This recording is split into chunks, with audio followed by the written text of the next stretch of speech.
Okay, it's 6:30 and I think we can start the program. Yay! Thank you so much for joining us. I'm Alia. I'm the co-owner of Transit. And Indra is actually manning the shop right now. So we had this idea because of this event partly because Melissa from Different Engine was like, "Hey, there's the new shorts.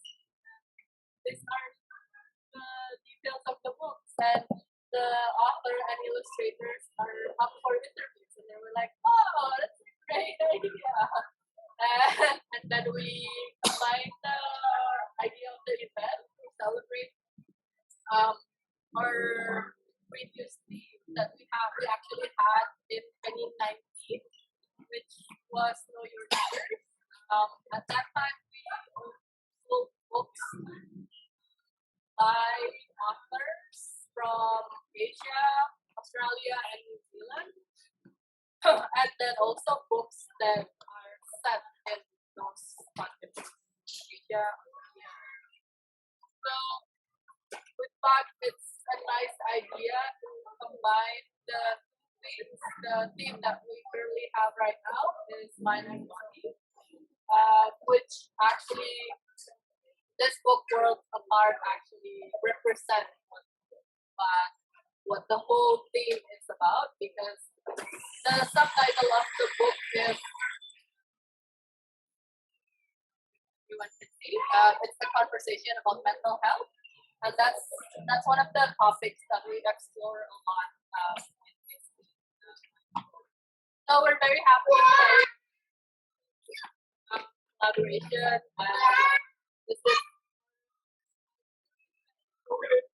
still a little bit figuring things out and everything, but yeah. So if you're joining us from your home and here at Urban Farm, Sophia mentioned the idea of worlds apart. So different engines actually approach way, and then they match you both up. Can you tell us more of the background story? Because it doesn't sound as simple as that. No, not at all. Jannah, I start first, okay? Okay.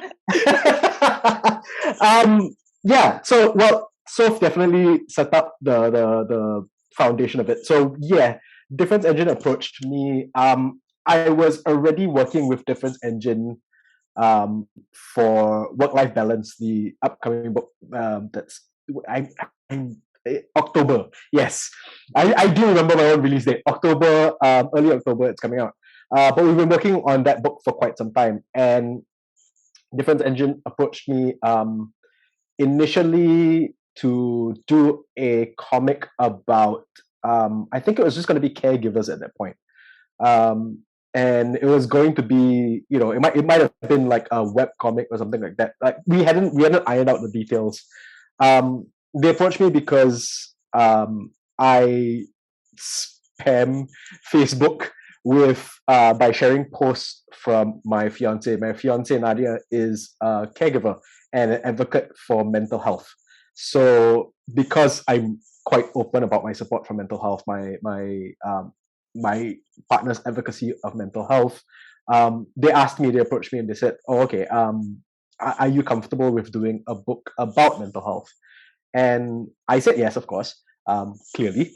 And at that point in time, I don't think we actually narrowed down what aspect of mental health we're going to talk about, because it's huge. It's a huge topic.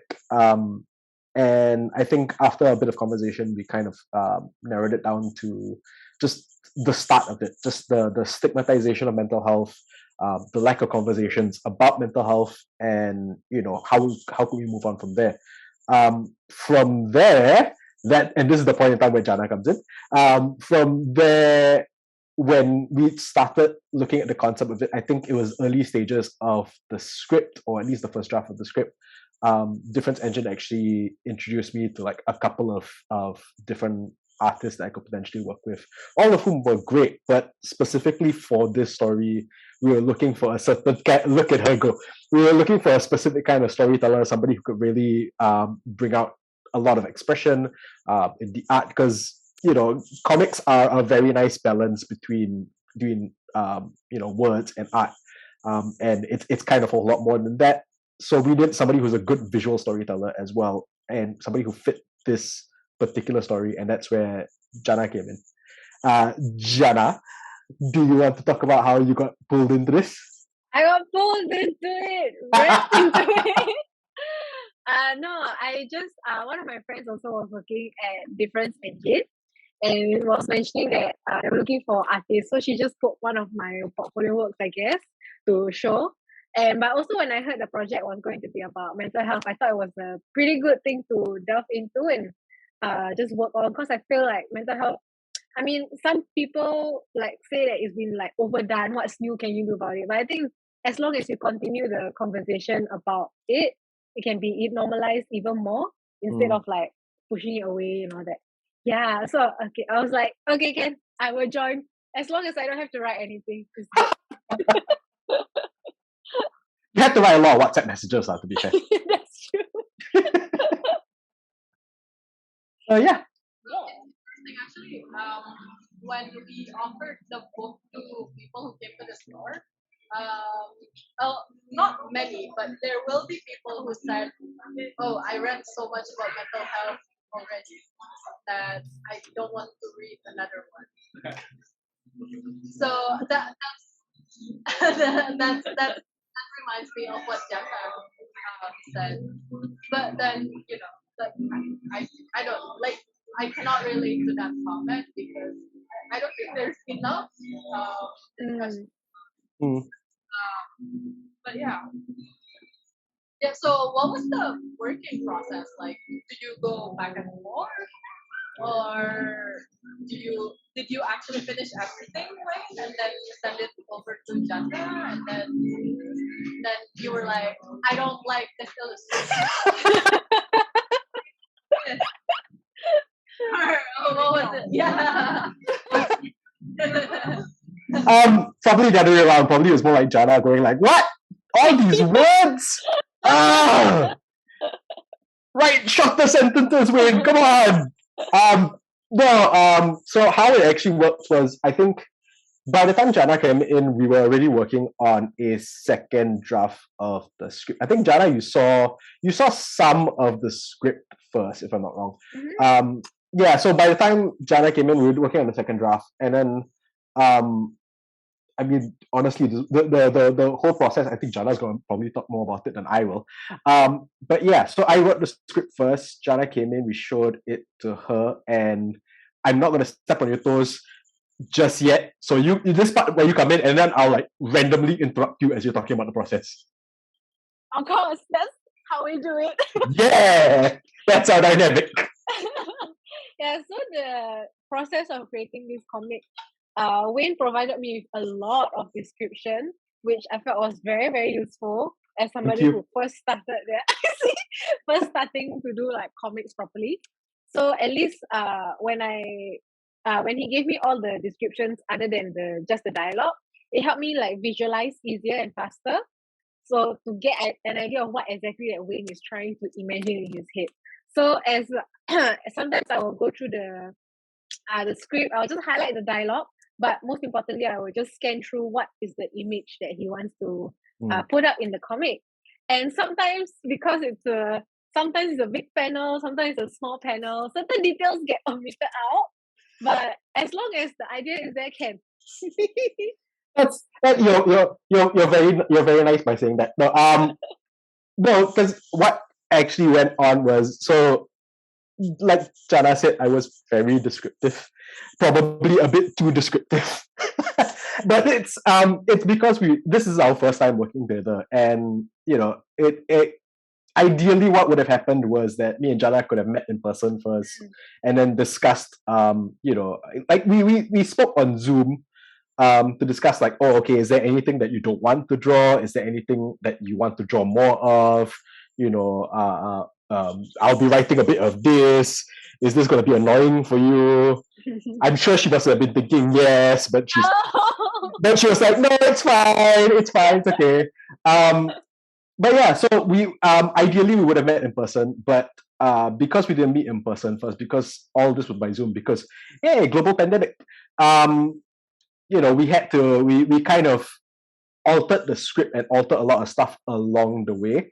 So the wonderful thing about Jannah is that she will look at the script, and again, I wrote a lot, but she took the most important parts of that. So she took the most important parts of that, and she altered some of the panels and some of the art where she felt no, visually this is the better way to tell a story.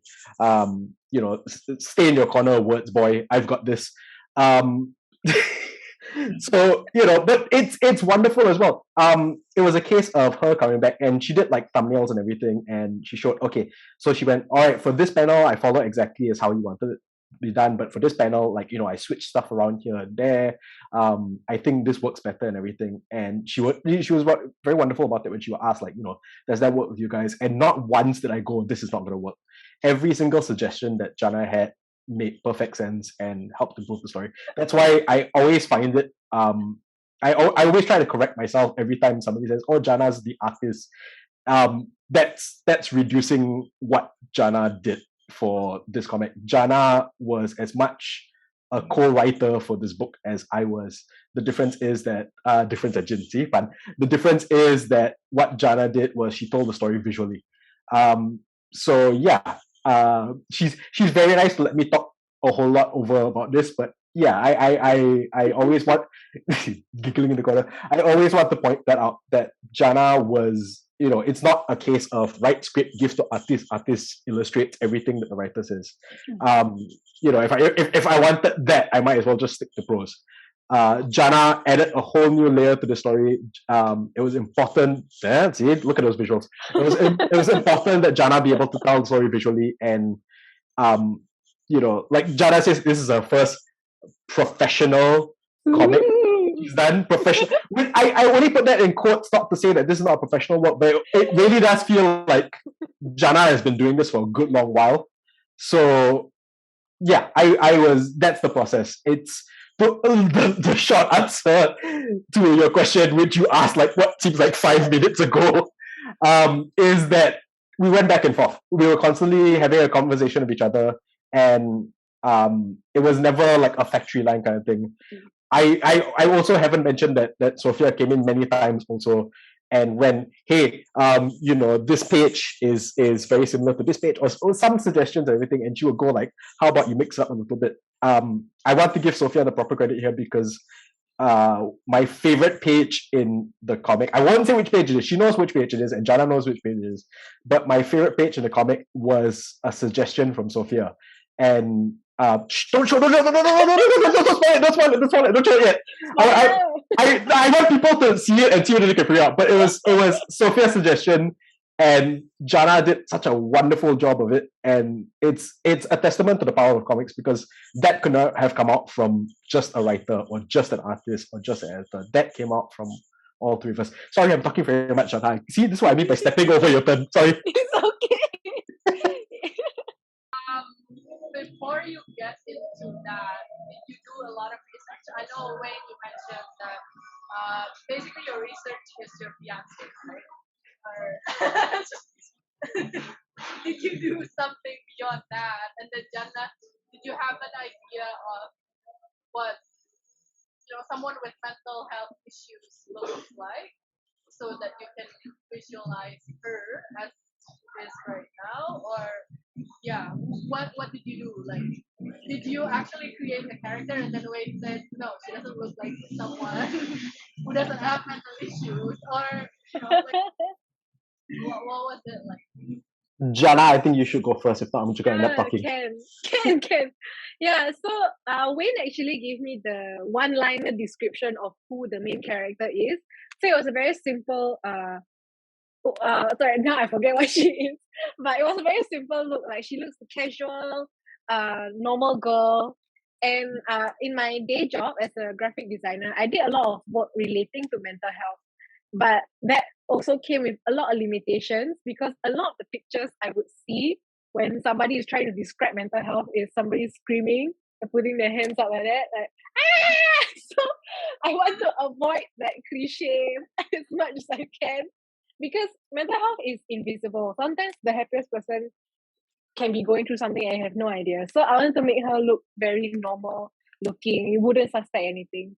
Yeah, so the description that Wayne gave and like after some of my research, because she was supposed to be like a trendy girl in this day and age, Gen Z. So I just went to research some cool hairstyles.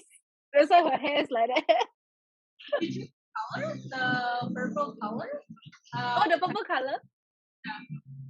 What about it? Sorry. Did you choose the purple color? Oh. Oh yeah, I chose it initially, yeah, because we were trying to figure out what colors would represent mental health, but that came very difficult because it was green, but then as we were printing it out and the test printing it, it just didn't look as bright as it did on my iPad, right? So yeah, we had to keep changing it. We were looking for like we were looking for the best color to represent mental health, and then we were like looking at all like, oh, okay, maybe there's the ribbon that represents mental health, but it's one color in the UK, it's another color in Singapore, it's another color somewhere else. So we're like, you know what? Maybe that's not the best route to take. I cannot remember how we settled on purple. At that point in time, I think Jannah was taking the lead on that one. And do you remember how we settled on purple? I don't know, but I remember I did so many color combinations with the color blue. So we settled on blue. And then I was like, okay, I'm going to try out the different colors that complement it.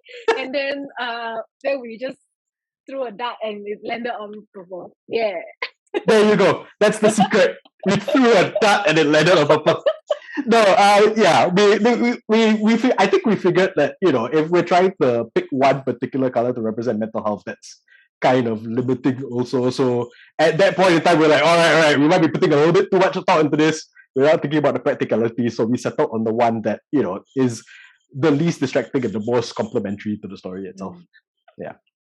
I will jump in now. Yes. I will jump in now and start talking for the next 10 minutes. Yes. Please, at some point, stop me if I'm going on too long, guys. No, the research that I did, initially, I was studying, like, what are the more common mental health conditions that we face in Singapore, because I figured, and we'll get into the audience later on, but like, when we're looking at the audience, we'll start from where we're based and then move out broader from there. So I was looking at the most common mental health conditions in Singapore, and I was reading up on about, I think it was top 5 mental health, most common mental health conditions in Singapore. So I was reading up on that, but at the end of the day, like, all that broad research kind of got narrowed down a little bit. Oh, there you go. Got narrowed down a little bit because when we decided, okay, so the comic itself is going to be about just starting that conversation. It's not even, we're not even getting into the nitty-gritty of the types of mental health conditions that people live with, the treatment, when it comes to like the greater economic impact of stuff like that, and like the much bigger picture.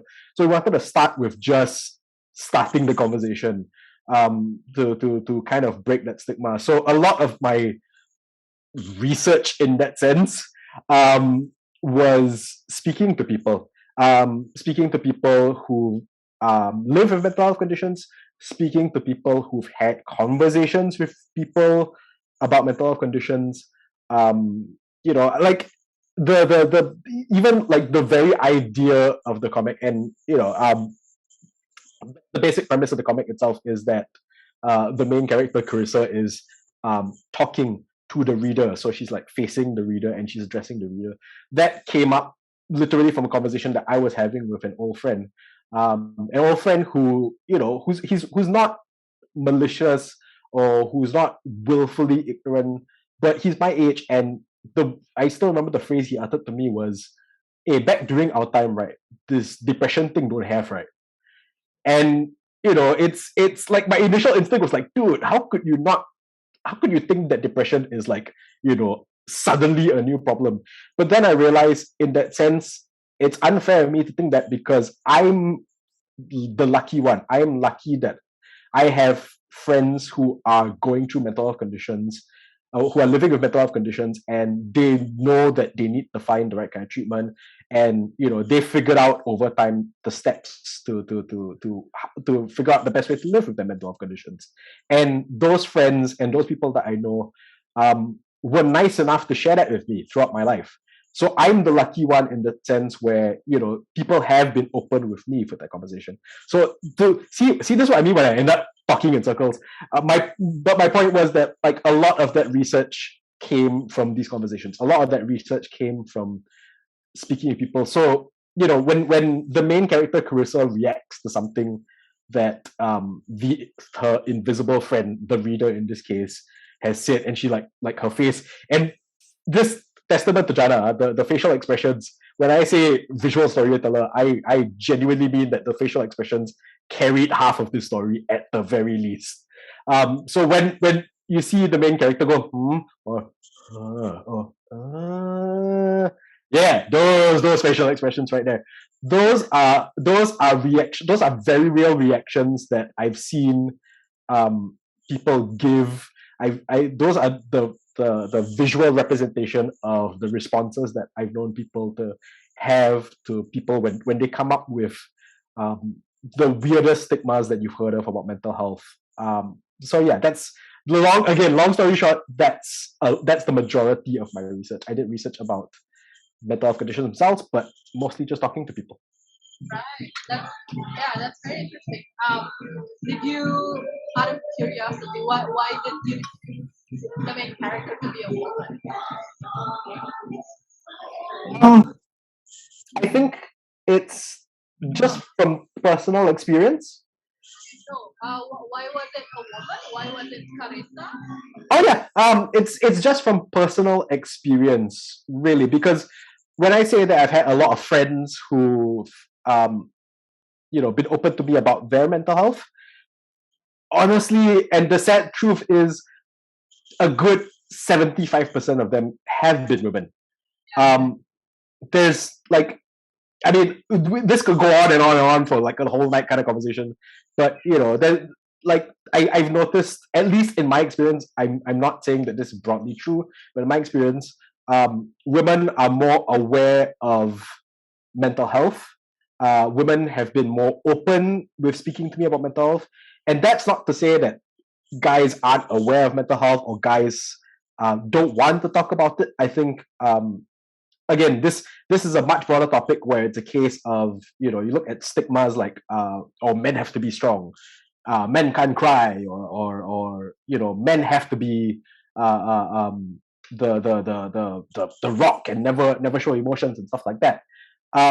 So yeah, I think for me it wasn't me going, shall I make the main character a man or woman? No, for me, it was a case of I just started writing, and then before I realized that the main character was a woman. Her name is actually inspired by my cousin Carissa. My cousin Carissa was one of the first people in my family to speak to me openly about mental health. So I thought, yeah, that makes sense. Let's have Carissa be the name of the character. Right. That's a beautiful moment. So I'm just again out of curiosity, when you talk to these people,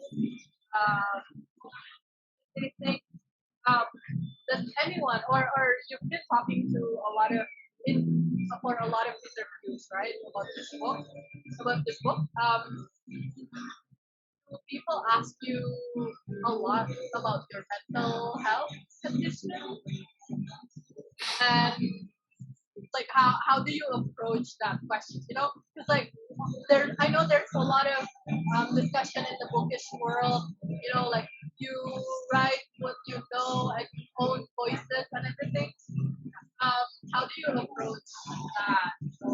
Because you mentioned openly that you write based on your research, and then people will ask you, so what mental health issues do you have? Why do you think you're entitled to write this kind of thing? Yeah, so like how do you approach that side of the conversation? Jannah, if it's okay, I will start first.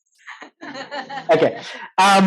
No, uh, thankfully nobody's asked me what mental health conditions I live with. I think first of all, I think that's a very personal question. No, not y'all asking me that. No, not that.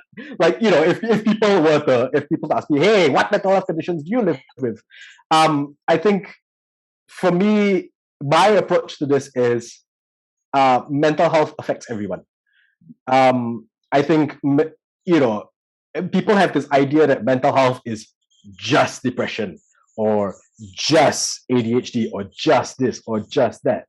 But I, you can't tell me that a good 98% of the world's population hasn't faced, at the very least, stress. And stress is a part of mental health. At the very least is that. And then you go on from there, and there's all different types of mental health conditions that people live with. So to answer the question, if somebody were to ask me what makes you qualified to talk about mental health, my answer is I think we all should be talking about mental health in the first place. That's what the book is for. The point of the book really is to make it abundantly clear that hey, we should all be talking about mental health. It's the old cliche where people say like, if you have a physical injury, you'll go to a doctor anyway. So if you have a mental health condition, you go to a doctor anyway. But if we're using that cliche, then nobody's limited to talk about injuries. Like if I've never had a broken bone, that doesn't mean I can't write about broken bones. So for me, it's a case of, again, cycling back to my original answer, but then going off into a tangent and everything. I think we all should be talking about mental health. I write about it because it's something that affects all of us. It doesn't matter what mental health condition you live with. The fact of the matter is, chances are we all have a mental health condition that we live with, and yeah, so it's a conversation. That's why I write about it. Jannah, yes, your turn. Jump in. Sorry. Your take on this? Oh, Mia. Yeah. Initially, when I first jumped onto the project, I was aware of like mental health stuff and all that, and I'm aware of like what are the right things to say and what are not the right things to say. But I guess like after working on this project, I understand it a little bit more, as it's not something that only a certain group of people can have mental health issues. Actually, like Wayne said, everybody has it. It just shows up differently. And that has helped me actually be more empathetic towards my friends who are maybe something bad has happened to both of us, but we react differently because we come from different backgrounds and different people have treated us differently. So like our reactions to the same things might be different. And so it has made me very aware of like people's difference in perspective, difference in the way that they take in like certain traumas and all that. And also made me very aware of the way that I handle my mental health struggles. So, and it's really before this I was a bit shy to ask for help. Say like I'm struggling with something and it's affecting my mental health. I will be like, never mind, I'm just being me, being sensitive, me. But it's after working on this project, I think it's really I learned like not to dismiss that because there's a reason why I'm like that, and I should accept that for myself. And by doing that, it actually helped me a lot lah. Yeah, and I suggest everyone should also do that. Ask for help.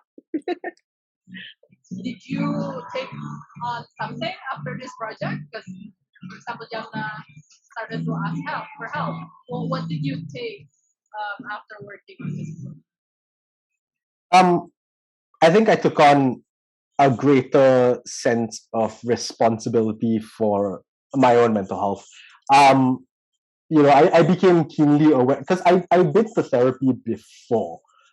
This was like way back, I think probably like 2019 or something like that. Just before the pandemic hit. So I've been going to therapy before. I have my own baggage that I have to sort through to become a better person. I have my own baggage that I have to address and everything like that to become a better person. But I kind of let it slide. Like the moment the pandemic hit, my therapist's office was like, oh well, now we have this global pandemic going on. do you need to come into therapy this week? And my answer was like, no, I'm fine. Because I was thinking to myself, like, if it's limited who can go in for therapy, then, I don't want to be the guy that goes in that just talks about like, oh, I'm stressed at work. I thought to myself, hey, that's light compared to what other people are going through. So I let that slide. And at the time, maybe sure, yeah, it's me going, okay, you know what? I'm still okay to cope right now. So if there are other people who need to go in and see a therapist, then I don't want to be the one to get in the way. But because I let it slide, and um working on this topic and being with my fiance as well, I became keenly aware that I had let it slide for close to 2 years already. I was like, at this point in time, I can go back to therapy. It's not exactly a very short, very long queue to get in at this point in time. And I realized that I was I as somebody who is going to marry a mental health advocate, I as somebody who's writing a comic about talking about mental health, I was scared to go back to my therapist. I was scared to dig deeper because when I went back the first time around, it was just stress at work. But I knew for a fact that there were greater issues that I needed to address. There were greater sorts of baggage that I needed to confront myself. So I was fearful, and working on this comic made me keenly aware, hey, you haven't gone back to therapy in a while. Why is that? And I kind of had to, on my own first, just figure out, why am I not going back to therapy? And from there, I went back to therapy as well. So yeah, working on this comic pretty much got me back into therapy, actually. I guess that's a good thing because it's, a lot of people said it's like on the plane, right? You have to help yourself first. Yeah. Yeah, with the oxygen mask on the plane, you have to put it on yourself first before helping. Yeah. Yeah. I mean, can I just jump in at this point? I think it's like that, but a bit a slightly different in that sense, because I think it's a case of yes, you have to help yourself before you help others, but as you're helping yourself, there are moments where you do have the headspace to be there for somebody else in a slightly smaller capacity, maybe. So I think it's less a case of you put on your mask, your oxygen mask first, and then you put on somebody else's oxygen mask. I think we're all kind of at the same time helping each other put on oxygen masks. Like just everybody like going, I got you, I got you, I got you.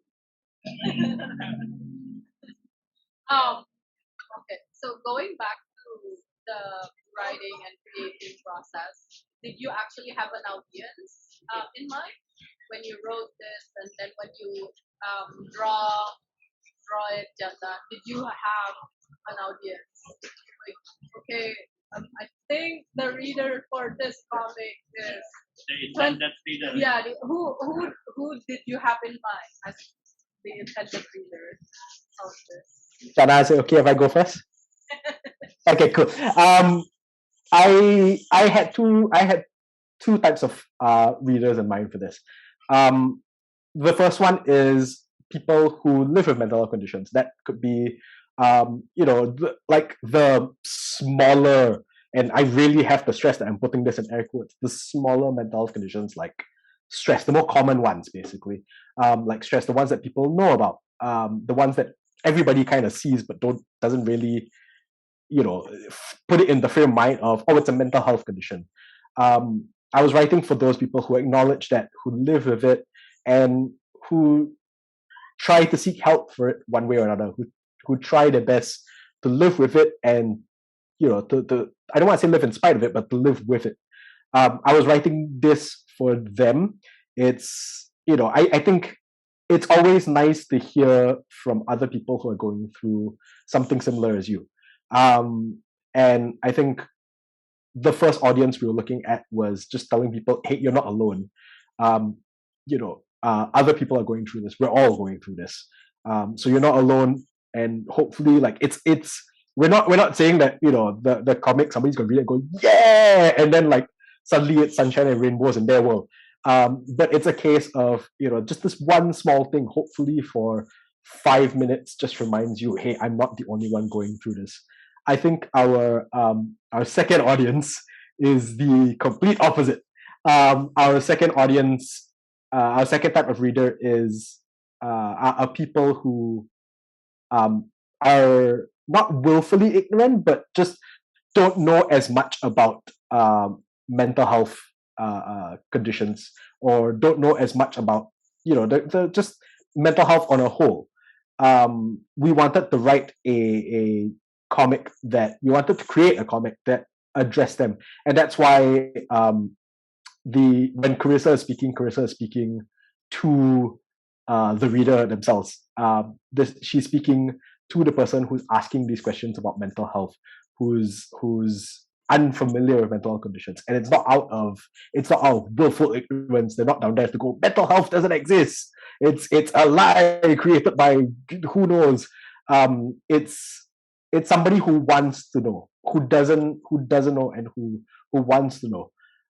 So that's what we are kind of hoping with the comic as well, where it's not just a way to talk about these things, but hopefully it's a tool to make talking about it easier. So if you live with mental health conditions and you acknowledge that you're going through mental health conditions, and somebody who's unfamiliar with mental health conditions wants to talk to you about it, but you've had to face these questions over and over and over again, like, is depression real, or something like that, and you're tired of answering the initial questions that you're going to get. That's what the comic's for. So if somebody says, I want to know about my mental health, that's what this is for. It's the start of a conversation. That's what we were hoping for this one. Throughout drawing, I was consistently thinking about our geographic location. I wanted a Singapore comic to look like something that we can see and immediately tell it's Southeast Asian in some way. So as I'm drawing Carissa, as I'm drawing the other worlds that she's in, I was inspired by a lot of Southeast Asian art, architecture, fashion, to incorporate into like this very sci-fi or fantasy kind of world. Because I feel like we see manga, we see like all these superhero things, like we all know what Superman look like, but what if Superman look like something out of a Southeast Asian comic? So I wanted to incorporate that also, because we need to see more of that. And it was very interesting because I wasn't just inspired by like fashion or textiles. It's just even buildings I was inspired by, things from history. And once I put it together, it looked very, very interesting. Yeah, so this superhero costume was inspired by Putri Gunung Ledang, this like warrior princess from Malaysia. And like I just wanted to see her as Supergirl. So yeah, just transforming her to that. Yeah, it's very fun, that whole process. So yeah, it's all for me. Yeah, that's one of the things that I really like about the book, is that it's, like, because Carissa go on adventure to go to outer space and everywhere, but then it's still very Singapore. Like, you can tell by what she eats, how she speaks.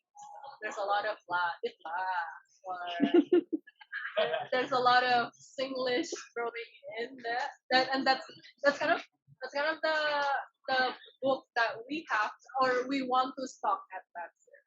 Yeah. It's something like it can talk about anything and any topic in the world, but then there's a sense of locality with this book. I think it's very great. But then going back to my question. So because different engines publish books for kids, for elementary students, and for middle school students. My question was, did you have like a specific age readers for the readers? Was it because different engines also publish comics for the kids, right? From students and the middle school students, and then adults, of course. Did you have that in your mind when you wrote Draw? think, and I think Jannah might agree with me on this one. So feel free to jump in at any point in time. I think the primary, and I want to say primary very loosely, the primary audience was people Carissa's age. So Carissa's like in her mid-20s. So at that point in time, I figure, that's a nice starting point for it. What I learned because I used to write magazines. One of the things that one of my editors told me at the time was, just because you're writing for this age range doesn't mean that that's your sole audience. You have to see who's impacted by this, whether it's younger or older.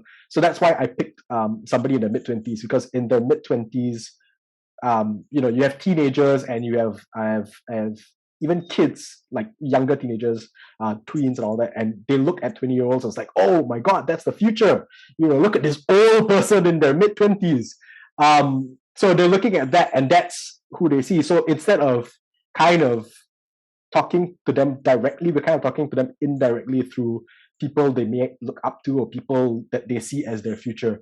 20-somethings are also, adults in that sense. So if you're a 20-something, a 30-something can relate to a 20-something. There might be differences in the age when across the decades and everything, but I think the universality of the conversation of mental health. I think if somebody's in their mid-20s, it's easy to kind of branch it up and branch it down in that sense.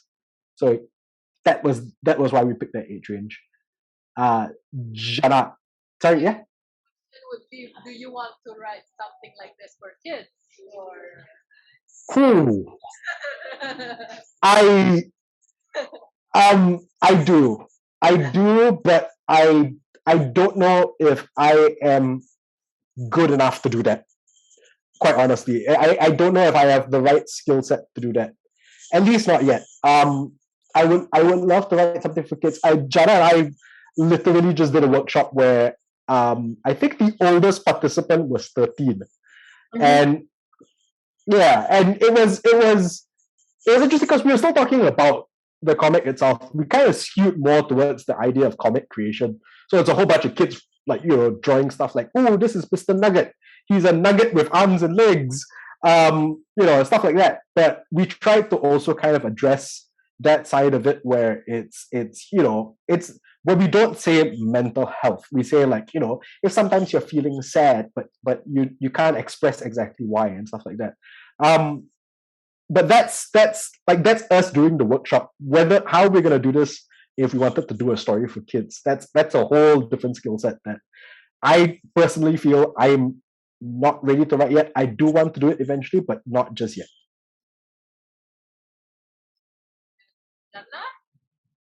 Yeah. I mean, I can just expand on the workshop that we did, because when we talk about like something sad that they find difficult, I think for children might be quite hard because they haven't gone through a lot of like super sad emotions like us. So what ended up happening was some of them were talking about never do homework, need to tell their mother.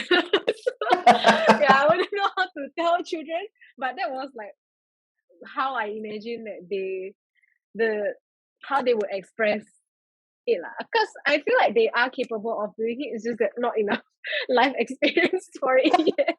I like how that's your way of basically saying, oh yeah, work life hasn't crushed their spirit yet. I think teenagers might be okay, because that's where they are going through puberty, and that's when everything's going upside down. So yeah, I think that might be a better target demographic. Yeah. Different Engine also published books for teenagers, right? And I really like the Makers Club. Sorry. I really like the Makers Club because there are nerd kids here too, and then the problems that they're facing are very teenager and like very similar to what I experienced as a teenager. So with homework, for example, right? and basically that's the only thing that we struggle during teenagers. So I don't know, Sophia. Probably, like Yeah, you're right. Actually, in that book, there's a character who goes through burnout, right? I mean, even though okay, it's like homework and personal projects burnout, but the burnout is real for her, right? Mm. And then how she basically finds her calm again, confidence again, and comes back into it. So you're right. So it's even for books like The Maker's Club, which is outwardly about how we can apply STEAM, which is like science, tech, engineering, arts, and math into like school life and also in thinking about your future. We do sometimes encourage creators, or even sometimes the creators suggest to include subplots that include that talks about burnout and grief sometimes, or even discrimination just because you look different. So yeah, this is, I think this is very encouraging that as publishers we don't need to be the ones that push us like, oh, do you want to add these themes? These are already themes that all the creatives are thinking about and in wanting to incorporate into their story. So we feel very encouraged that we could collaborate together for that and bring these themes to a wider audience. I mean, I want to jump in and say, like, it's, if anything, it's the other way around, because like Defense Engine doesn't ever, like, they don't have to encourage us to include these themes. And with Worlds Apart specifically, like, it was a case of I went to Sophia and the rest of you, like, help, there's so much we can talk about. What do we do? What are we talking about? Like, there's no way we're gonna fit this into like 32 pages or whatever, man. But yeah, Sophia and the whole team were fantastic in that sense. Like, even from the very beginning, where initially we're like, oh, let's talk about caregivers. Then we're like, oh, let's talk about mental health and all. It's like, nope, that's not gonna work. That's too big a topic. So it was great talking with them, and then through the discussions, it helped us kind of narrow down, like, all right, so how are we gonna approach this? What specifically about mental health are we gonna talk about? So it's the complete other way around, where it's not like they have to go, maybe you want to include this. It's more of a case of, okay, guys, all right, let's help you focus a little bit more. Maybe the next step is to create another story that if you Totally. Now we have a series. Like, we have an ideas enough for a whole series of these. mental health issue, then what do you do? Because like, or even to get a diagnosis. That there's actually a continuation. Oh, yeah. No, believe me. As soon as we were done with this comic, like, my brain was going off in like 50 billion directions, like, and then again my brain was like, oh no, slow down. Let's get this first one out first before we start thinking about the sequel. It's a huge topic, a lot to discuss, a lot to discover as well. Yeah. And Indra, that he has a question. Yeah, I do have a question. There is there's a disconnection here, but in terms of perception of others on comic books. So you write about mental health, which is an adult issue, right? Mm-hmm. And you write it in a comic book format for people to, it makes them easier to imagine or makes them easier to talk about it. But adults have some misconception that comic books are for children, right? and then when you write with adults as an intended reader, then some of the message cannot be translated into the younger people they are reading them, right? For example, Inside Out. I watched Inside Out, and I understand how children think and how children's emotion influence their behavior, right? And because their emotion is still pure, and then they don't have the vocabulary on expressing, so that's how they choose to behave that way, right? But then the children who watch Inside Out, they kind of like, oh, what this movie about? So how do you think about those contexts and how different engines can promote that this book can get to the intended reader? That makes sense, my question? Oh, yeah, your question makes sense. The ridiculous smile on my face is if so as my wonderful editor, if I start going off on tangent, just go wait, stop. Jannah also at any point in time you feel free to jump in. But yeah, Indra, this question, my first response is how much time do you have to talk about the idea of what a comic book is to adults versus what it is to children? To me, it's my view of it is if I were to distill down to the simplest possible form, the comic writer Harvey Pika said that comics are words and pictures, and you can do anything with words and pictures. To me, that's always top of my mind when it comes to comics.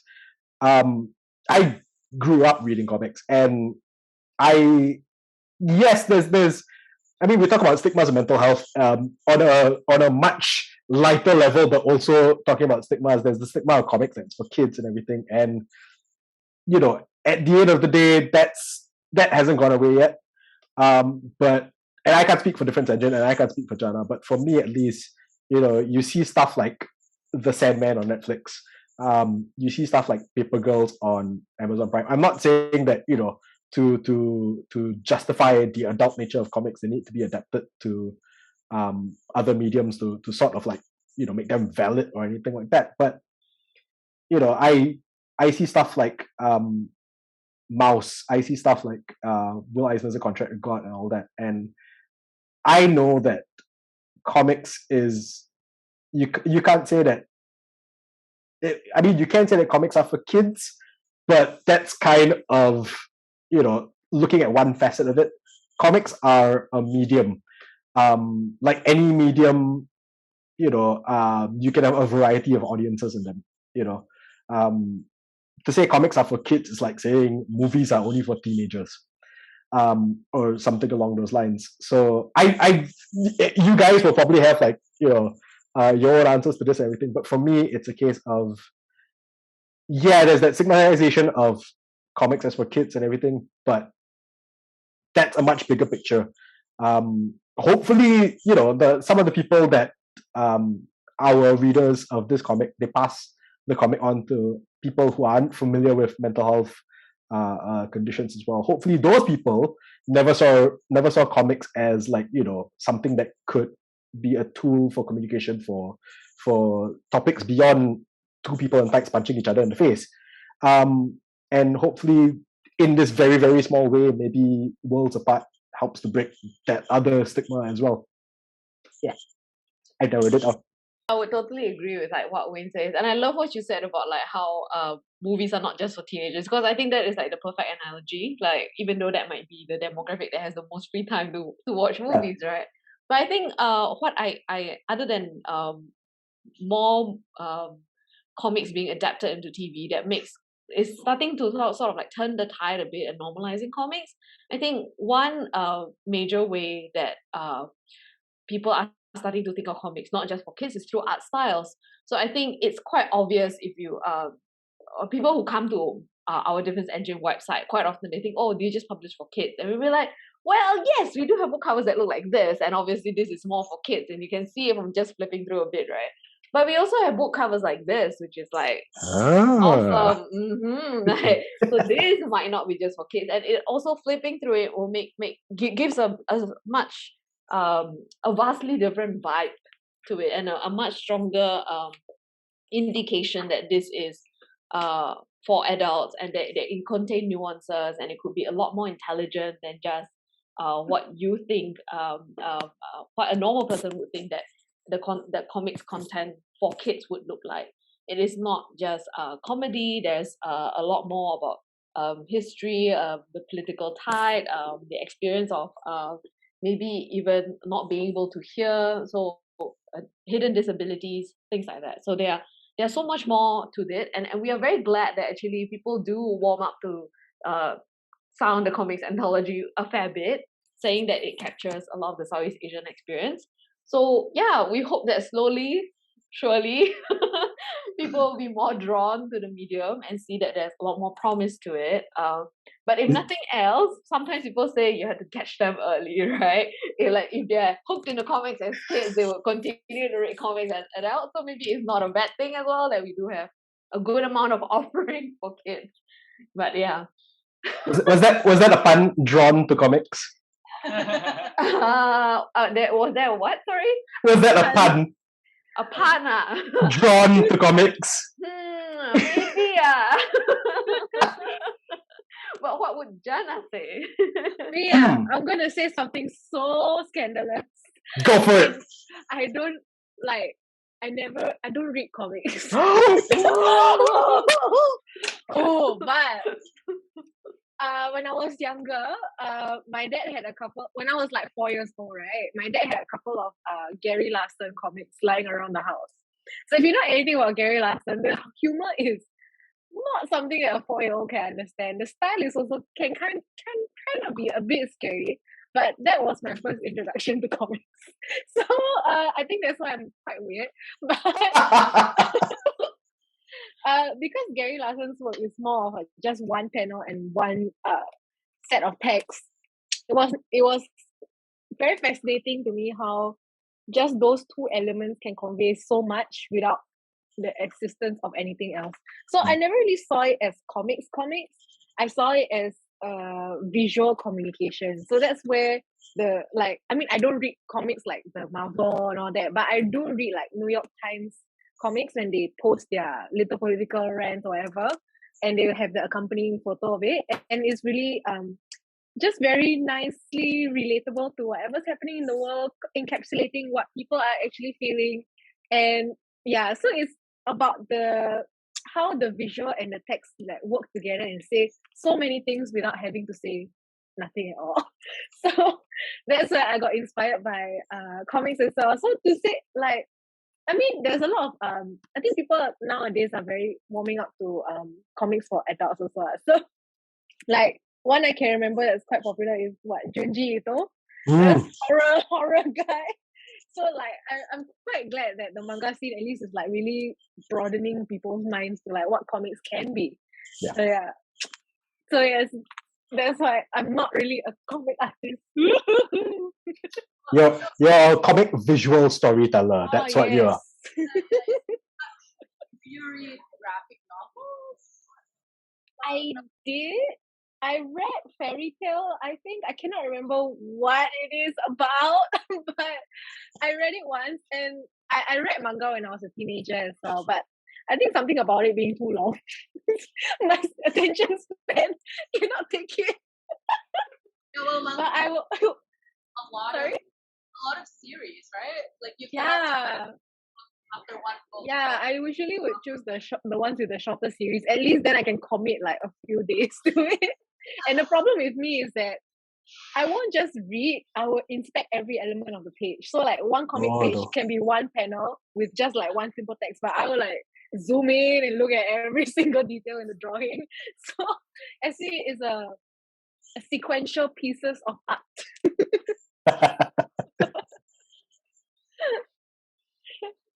That's very interesting. I never know that visual art. That's what visual artists are. Yeah.